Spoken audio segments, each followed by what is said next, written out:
recovery is that looming possibility of a relapse.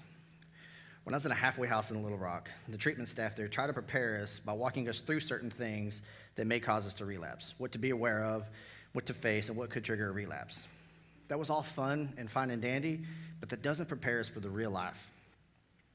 While relapse prevention is extremely helpful, nothing can fully equip us for when we face a simulation full of triggers, both emotionally and mentally.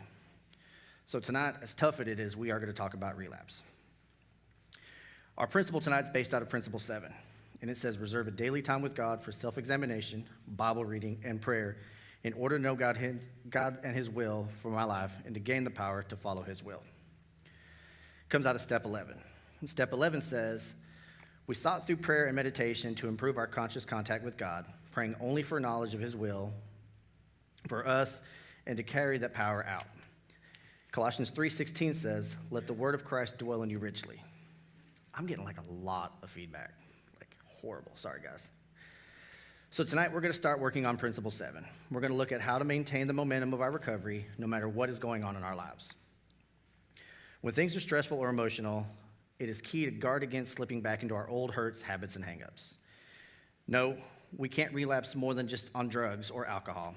We can relapse for a multitude of reasons. If you struggle with pornography, you can relapse.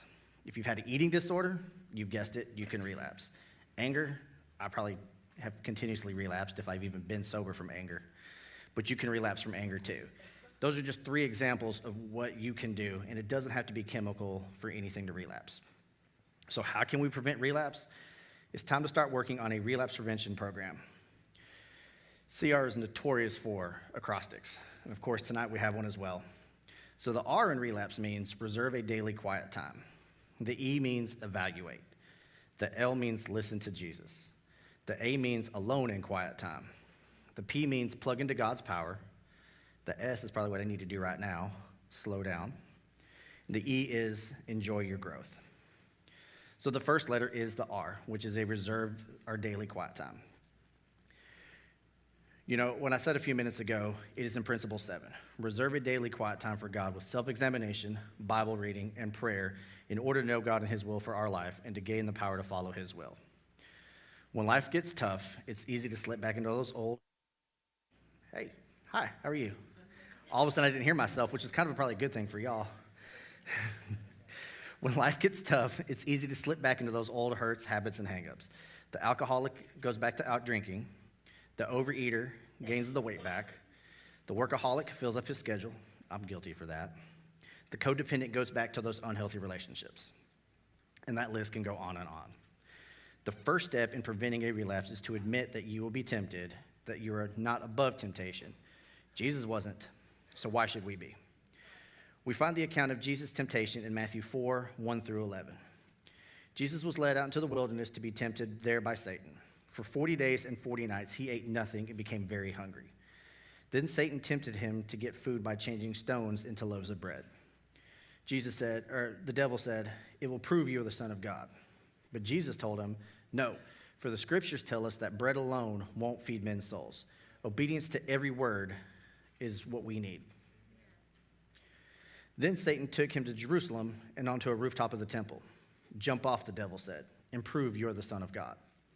Jesus retorted, it also says not to put the Lord your God to a foolish test. Next, Satan took him to the peak of a very high mountain and showed him the nations of the world in all their glory. Satan said, I'll give it all to you if you will only kneel and worship me. Get out of here, Satan, Jesus said. Worship only the Lord God, only obey him. Then Satan went away, and the angels came and cared for Jesus. The test was over. The devil left. Jesus was tempted, but he never sinned. But Jesus was tempted. Mark 14:38 tells us to watch and pray so that you will not fall into temptation. The spirit is willing, but the body is weak. Remember, being tempted isn't a sin. It's falling into the action of that temptation that gets us into trouble. You know, it's odd. Temptations are difficult from opportunities. Temptations will always give you a second chance.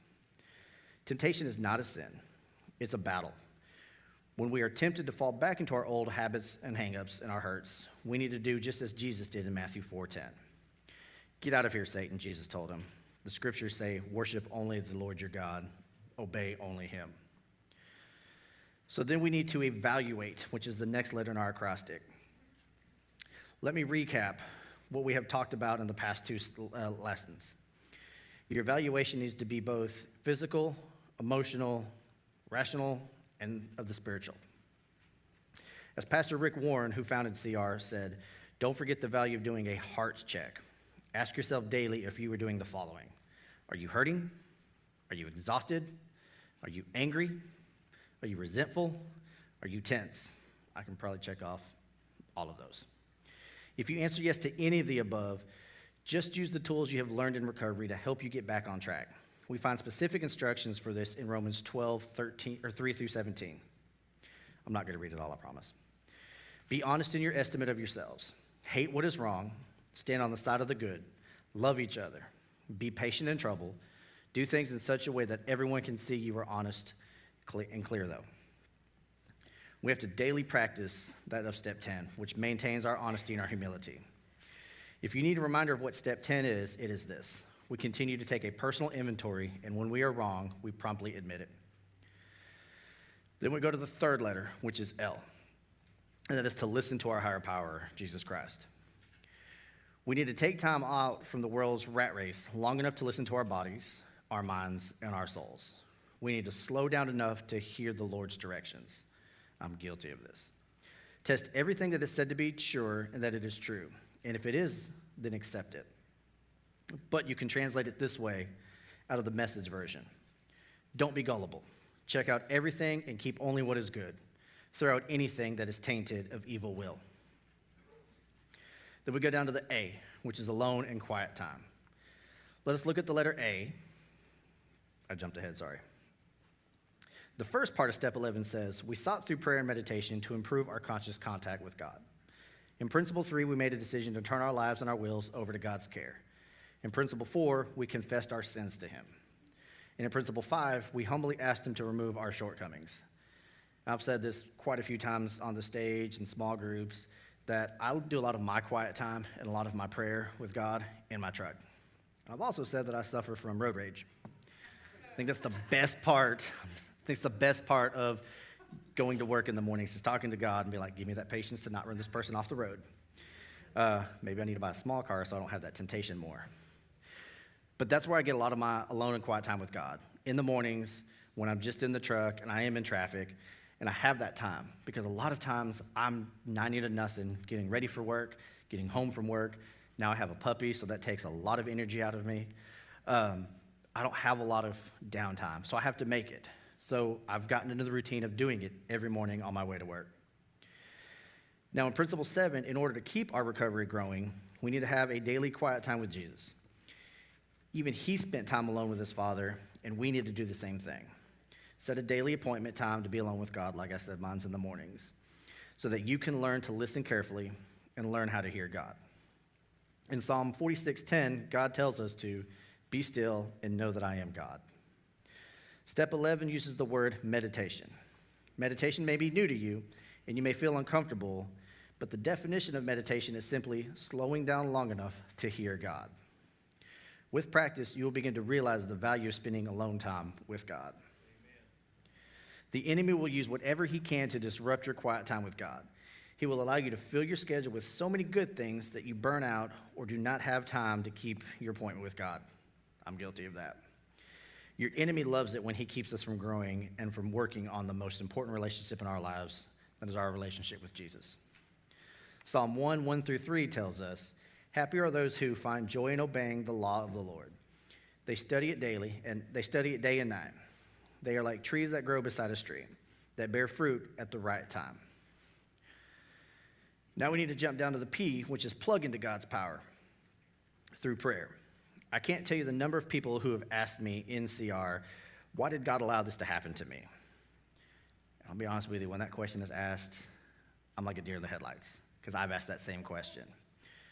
But there's a great answer, and we have to ask them, did you pray and seek his will and his guidance before you made that decision? Whatever that decision is. You see, if we don't seek time for his will in our lives, how can we blame him when things go wrong in our lives? Some people think that their job is to give God instructions. They have that backwards. Our job is to seek his will for our lives. God's guidance and direction can only start when our demands stop. Don't misunderstand me. I'm only suggesting that we stop demanding the things of God and not stop asking things of him. And I've had to learn the difference between asking and demanding. My kids demand Monday. They don't get it. They ask. They get it. Hopefully I can teach them that one day. Specific prayer requests are another way to be plugged into God's power. In Philippians 4:6, Paul tells us to pray about everything, asking for God's perfect will in our decisions. Don't worry about anything. Instead, pray about everything. Tell God your needs, and don't forget to thank him for his answers. In that verse, his answers, his perfect will. That's not mine. That's not yours. Ours are imperfect and are most of the time self-centered. We often use prayer as a labor-saving device, but I need to remind myself daily that God will not do for me what I cannot do for myself. Neither will God do for you what you cannot do for yourself. The one that I said that I need to do a lot more of, the S, slow down. Thanks, Parker. After you spend time alone with God, you need to slow down long enough to hear his answers and his direction. After we pray and ask, we need to listen. God said to Job, "Listen to me, keep silence, and I will teach you wisdom." In Philippians 4:7, the Bible tells us, "If you do this and present your request to God, you will experience God's peace, which is far more wonderful than the human mind can ever understand. His peace will keep your thoughts and your hearts quiet and at rest as you trust God." After all that, enjoy your growth. That's the E. That's the last letter in Relapse. You need to enjoy your victories. You need to rejoice and celebrate the small successes along the road to recovery. 1 Thessalonians 5:16 tells us to be joyful always, pray at all times, be thankful in all circumstances. This is what God wants from you in your life in the union with Jesus Christ. And don't forget to share your victories, no matter how small, with others in your group. Your growth will give other people hope. And I've said this before, I have a great group of friends. We have a text thread. Sometimes it's great, sometimes it's not. But we share everything, not just the good, but the bad. If I'm angry, they know it. If I'm happy, they know it. They want to block me, I don't know that, but that's okay. But I get to share that with people. I get to come on stage and share with y'all here the victories that I've accomplished. And I'll even come up here and tell you when I'm struggling. But that's the greatest thing. I've said this 100 times. We are a forever family. That is the biggest thing. We're here to support each other. We're not here to judge. We're not here to condemn. We're here to love and support and help you guys grow. Amen. I lost my train of thought again. With daily practice of those principles with Jesus Christ's loving presence in our life, we will be able to maintain and continue to grow in our recovery. Honestly, sometimes I wish I could take a vacation from my recovery. I'm sure that y'all have felt that way once or twice as well. But let me assure you that relapse is real. It does happen, and it could be very costly. I urge you to take the actions that we've talked about tonight to prevent those relapses. So let's get a little practical tonight. Here are some things we can do to prevent relapse. The first one, pray and read our Bible daily. Establish a specific time of the day to have your quiet time. It could be first thing in the morning. A lot of people love to do it first thing in the morning to ask God to just give them the right mind to not blow up or throw something across the shop. Give them the right mind to say the right things, to be somebody's witness. Because again, sometimes we're the only witness that somebody's ever going to have to God. Our second thing is make attending our recovery meeting a priority. Stay close to your support team. Stay close to your forever family. Stay close to your small groups. If you ever find yourself saying, "I'm too busy to go to a meeting tonight," push that aside. Make that time. Flee from whatever you were doing and come share your recovery. And I'm guilty about putting work first all the time. And there's been times over the last couple weeks that I haven't been able to make it. And I'll know it. And my coworkers the next day know it if I made it or not. Because I've said it before. I have two different sets of AirPods. One's black and one's white. And they can always kind of tell what mood I'm in by the color of AirPods I have in my ears. If it's the black ones, they stay way far away. If it's the white ones, they'll come up and say what's going on. But I hate that it is that way. And there's not a Monday night that I couldn't picture myself anywhere but here. Not on stage most nights, but back there behind the cameras. But I try to make it a priority. And sometimes I know that things happen, but make it a priority. If you're sitting at home and you're kind of on the fence, get up, put your shoes on, come out, because you don't know what you'll learn or who may impact your life or who you may impact. Spend time with your family if they are safe. If they are not, spend time with your church family, your forever family. Just do not be alone. Get involved. That's the 4 things. Volunteer. You don't have to wait until you get to Principle 8 to start serving. Trust me. When I came back this last time, I told Pastor Jeff, I just want to sit and learn and go through the program. When I'm ready, I'll let you know. Apparently God and Pastor Jeff had other ideas. But I got back into serving. And I wouldn't have it any other way because, again, I've made great friends. Apparently I've helped a lot of people. I'm sorry if I've helped y'all. I can't even help myself sometimes. But it's the best thing to get up here and serve. I get the biggest joys out of creating our graphics every Monday night or doing things to help make this better. I get the biggest thrill of that. And I kind of shared that with our worship leader in a letter this last weekend where there was a point in time a couple months ago that I was ready to give up. And I didn't feel like anything I was doing was right. I didn't feel like anything I was doing was getting noticed. And I was, just ready to give it all up. I was ready to put it to the side. I was kind of just going through the motions. I was coming to CR, put on a happy face, ready to get out of here and go home. And then, everything with COVID happened, and Pastor Jeff had this idea of kind of rebranding some things, and kind of came up with the logo that's on the shirt. And the response to that catapulted me back into doing what I love, getting back into that joy, getting involved in things. Get involved, because you don't know the joy that you can experience or the joy that you can help other people learn by getting involved. These are just a few ideas and suggestions of what you can do, to prevent a relapse. I kind of did some side research outside of the normal CR stuff about relapse, trying to go back and remember things that I had done when I was at that halfway house. One of the biggest things I always read, and I don't like it because I feel like it's a stigma, but they always say that relapse is normal. Maybe it is. It doesn't have to be. You have the tools to not make it happen. They say it is. And they say that relapse is extremely common in recovery. This is not to say that relapse is necessary, and many people become sober without ever relapsing. But some people do, and it'd be comforting to know that they are not alone. And many people who struggle in their addictions, relapse once or multiple times, are finding that out by going to recovery.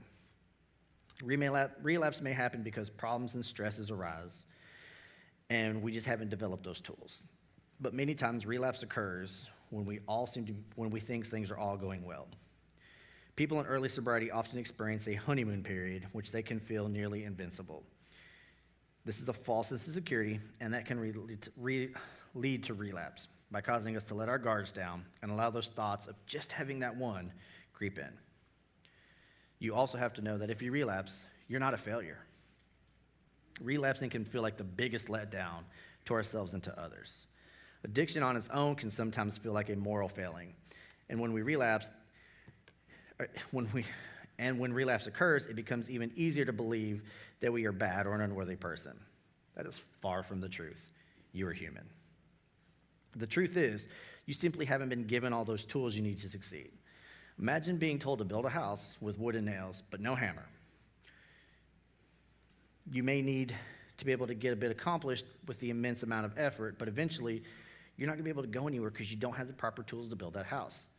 After relapsing, it is time to assess what tools you are using to maintain our sobriety and determine how we can seek help with acquiring the right strategy for success. You also have to remember, all this work you're putting in, it's not for nothing. If you relapse, don't discredit all that work you've put in. Many times when people in an addiction recovery relapse, they believe that all the progress they have made up until this point no longer counts. This way of thinking is yet another way of putting ourselves down and discrediting all of our hard work. Even after relapse, every day you can stay sober was a victory on its own, and you should feel proud that you've accomplished what you've accomplished up until this point. Whether you were sober for a week or 3 years, you undoubtedly learned a great deal in your time of sobriety. You may have even discovered what lifestyle changes encourage your sobriety and what triggers to avoid going forward. Once you have brushed yourself off after a relapse, take the time to consider your sobriety by writing down what worked and what may not have worked for you, and make those necessary changes to move forward. I can't say it enough. I'm not ashamed to say it. I journal. Pastor Jeff got me doing that. Now, granted, I journal on my phone, my iPad. I don't write it down, even though I'm told I have some of the most amazing handwriting ever. I don't think so. I'm not making that up. That's not trying to be proud. I was told that. It never used to be that way. I used to have that doctor's handwriting. But I journal quite a bit. And one day, my kids will see the struggles that I went through. And I want them to know that no matter what, they were always my priority to stay sober. I've built too much to fail them now. They're my pride, they're my joy. They've also been replaced by my new puppy. They can get over that. But they are undoubtedly the reason I'm here. Besides them, it's my family, my mom, my dad, my brother. I thought I burned those bridges a long time ago, but I've learned through recovery, after relapses, after prison stints, I can rebuild those bridges. I have the tools. We have to have a reminder of why we want to stay sober. Like I said, mine is my kids, mine is my family, mine is my friends. It is the career that I've built here. It's the reason why I'm here. It's the reason why I'm on stage. These are all the reminders why I want to stay sober. Relapse can last for a day, it can last for a couple months, or it can even last for years, depending on the severity of how we fall off the wagon. No matter the length of our slip up, when it is over, we are likely going to have to face all of those repercussions of the substance abuse, of the pornography, of the anger, whatever it is that led us into that place. We may have hurt a whole bunch of people that we've loved. We may have failed to show up to work. We've created some sort of wreckage. Even a short relapse may cause those small amounts of wreckage. While dealing with the side effects of our relapse can be incredibly stressful in the days and weeks that follow, we need to put those pieces back together. And it can be a great reminder of why a sober lifestyle is the greatest gift you can ever give yourself. Instead of allowing a relapse to make you feel hopeless and defeated, you can use that experience to renew your motivation to avoid those relapses and those slip-ups. You now know for certain that a sober life is a better life, and you can also focus all your energy and success this time around without feeling like you may be messing up. I tell you, those first couple months back, everything in my head was, am I doing this right? Am I doing this right? I second-guessed myself every day. I hadn't really started doing the journals. I really hadn't started doing the daily or the inventories. But I always had that nagging feeling like I'm not doing it right. I'm not doing it the best way I know how. But then it clicked, and those journals made sense because I had the good and I had the bad. The inventories, I weighed them again, the good and the bad. And here I am, good, bad, and otherwise. And you also have to remember that your relapse could help someone else. Experiencing a relapse provides you with the wisdom you need to help others in their recovery. While you should prioritize your own sobriety above all when you are beginning the stages of a recovery, once you have a good amount of sober time under your belt, you can use your experience with relapse to advise others on what they should avoid, what they need to avoid, and all the other things that go along with that past lifestyle. It can be incredibly inspiring to hear firsthand accounts of people who have relapsed in recovery and their eventual successes. That is proof that a sober lifestyle means a happier, more fulfilling life. We see it every other Monday when there's somebody on stage talking about their recovery, the lows that they had, and now the highs that they're at. We've all experienced it at one point or time by sitting in these seats watching people talk about it. That's all I have tonight about relapse. I hope we've given you some tools. I hope you guys have learned some things from me. Thank you all for watching online. We appreciate it. Thank you all for being here tonight. Y'all have a great evening.